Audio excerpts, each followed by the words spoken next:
Hi, I'm Holly Harris here at the Gloucester Blues Festival on this beautiful day for Don Odells Legends. And I'm about to talk to noted drummer Joey Pafumi. Yeah, I'm so glad to be sitting down with you. It's great to be here today. Yeah, it's beautiful. You're playing with the Barrett Anderson Band today. Playing with Barrett Anderson today and this beautiful, awesome summer sky here in Fort Stage Park, Gloucester, Massachusetts. I know, up the street from both of us. Yeah. More or less. Nice. And I turned around in a jam a few weeks back, and there you were on drums. Oh yeah. You know, and getting around, starting to play local again. It's Took great. some time off. So, you've played with noted people. Tell me some of those great folks. I've been very, very lucky to play with, I have to say, some of the best guitar players in the world, you know. Paul Nelson, I know, yeah, Walter Trout, Bernard Allison, Coco Montoya. Great. And jam with Buddy Guy a few times, you know, which was really something. But yeah, I've always, you know, been lucky enough to play with some incredible guitar players, you know. Even Barrett Anderson today is, you're going to see a great show from Barrett. He's terrific. He plays with such joy and passion. Absolutely. You know, he smiles it, you know he's loving everything he's doing. Yeah, and you know, when you enjoy what you're doing, it transcends. You know? I agree. Sure. Tell me about you. Where'd you grow up? I grew up in Beverly, Massachusetts. I'm totally self-taught.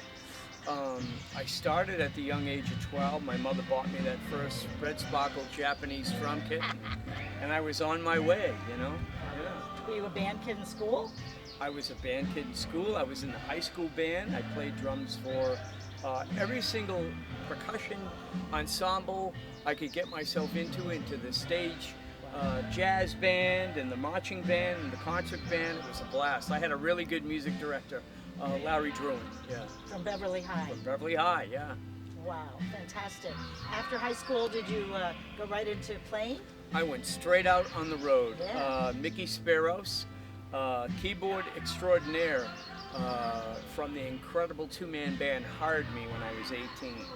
And I really did that right up until I moved to LA. I had a few years with the band Touch in Rhode Island, okay. And then moved to LA in 1985, and I was on my way. How was LA? It was wonderful, you know, and as I mentioned, when I joined the incredible two-man band, we were able to play up and down the coast from Canada to Florida and hone our craft and play 6 or 7 nights a week to packed audiences, and it was really a different economy back then, and Yes. you know, it was a different world, and I was lucky enough to be able to get good, so when I went to LA, I was ready. And where'd you meet Walter? We met in Los Angeles. I happened to be playing with Alan Maricatani and the Buddha Heads at the time, and we did a big festival where we were both on the bill, and Walter liked what he heard, and Alan had been spending a lot of time in the studio, so Walter called, and I was ready to go. Fabulous. I mean, I think that's where I might have first seen you. I'm Sure. not sure. Yeah. And I'm such a fan of Walter, and I know his wonderful wife. And Oh yeah. You know, he's been through so much. Yeah, we played 7, 8 years together, 20, 30 countries, all 50 states, a few Wow. times. That's It was a amazing. blast. Yeah. World tour. And I, we still talk. I saw him a few, must have been maybe a year and a half ago down in the music room, Yeah. and we had a good chat. Yeah. Let's talk about the music room for a moment. Sure. Because that place is so special and Yep. incredibly needed. And the late, great Paul Nelson put that together with his buddy Brian. He sure did. You know, it's a great venue, great sound system. It just, my friend Lauren put the sound system in there, and it's just a wonderful spot on the Cape, and it's probably unique to the only venue like it I agree. on the Cape. I agree. And Yeah. that sound room in the back, you can do all kinds of things. Oh, There's, yeah. There's art, there's a There's piano. art, there's everything, You know, the screen comes down, they're Yeah, showing video. Brad of Delp's musicians. piano was in there last time I was there. Who was? Brad Delp's Oh, piano. oh my gosh, Yeah. okay. It was Yeah. amazing. And Sib's drums are there, and Alan Arena, who is just coming up in this world incredibly, who Yeah. worked with Paul. Sure He did. has his, he was mentored by Paul. Sure and was. his latest release, Deceived. So Yep. it's just very special. And I am so sorry Yeah. what happened with Paul. Yeah, that was really an unfortunate circumstance beyond our control. You were know. there. Yeah, I was there, and it was the day started out very normal, and it ended tragically. In Florida. Yeah. We were actually in Savannah, Georgia. Savannah. Hey, Paul said to me, I interviewed him once outside the region when he did the Johnny Winter film. Sure. And then this last time he said to me, when I come back from tour, we're going to sit down and have a really big interview. And I was like, oh my God. You know, but heartbroken. Paul Nelson, his music. Well, I'll tell you what, the guy was really a incredible guitar player, just spot on. Yep. Incredible time, incredible feel.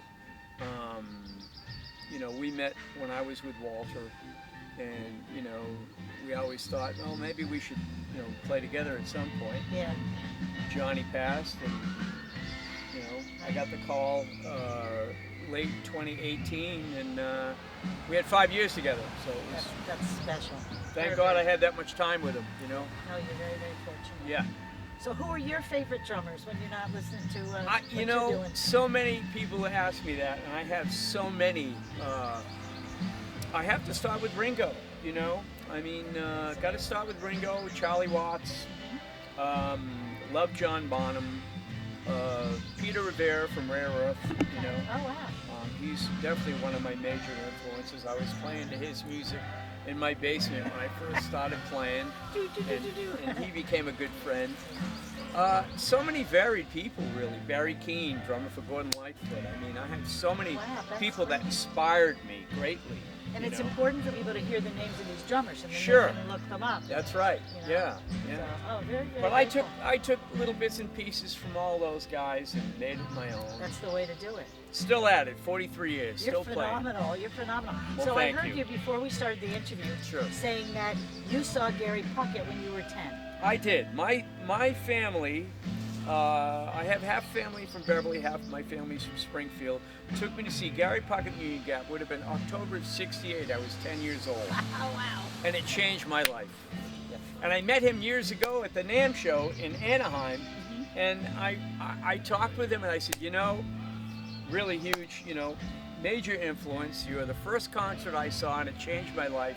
Thank you so much. Yeah. So his drummer is Great Mike guy. Candido. That's right. And Mike Candido was my 6th grade boyfriend. That's amazing. In Middletown, New York, and Mike and I are still friends in Las Vegas. He and his wife are good friends.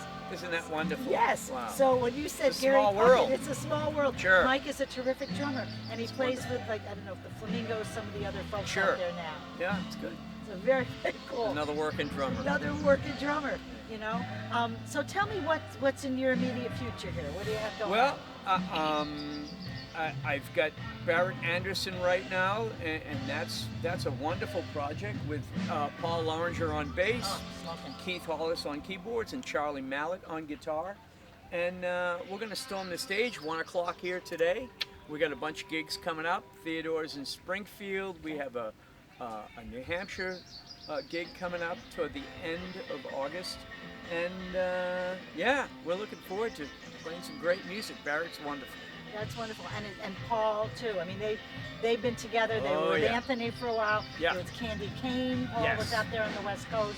I met Paul Loringer out in L.A. and I had no idea he was a fellow Bostonian. Yeah, he's great. You know, good friend. He's like my brother. Kurt was out there too. Yeah. You know, who's moved back. The pull brought him back. Yeah. But we got a lot going on here on the East Coast. We do. Yeah, you know? Absolutely. Well, Joey, I am so excited to sit down with you today. Thank you so much for having me. It's always great to be on Don Odells Legends. Exactly. I'm going to try this because every time I do this, I call it a Pafumi. You just got to work on it a little bit. I call it a Pafumi. Yeah, and you know, you can't catch them all. You can't. That's exactly true. Joey Pafumi, thank you for sitting down with me. Thanks for having me. At Don Odells Legend Studio here at the Gloucester Blues Fest 2025. All I'm right. Holly Harris.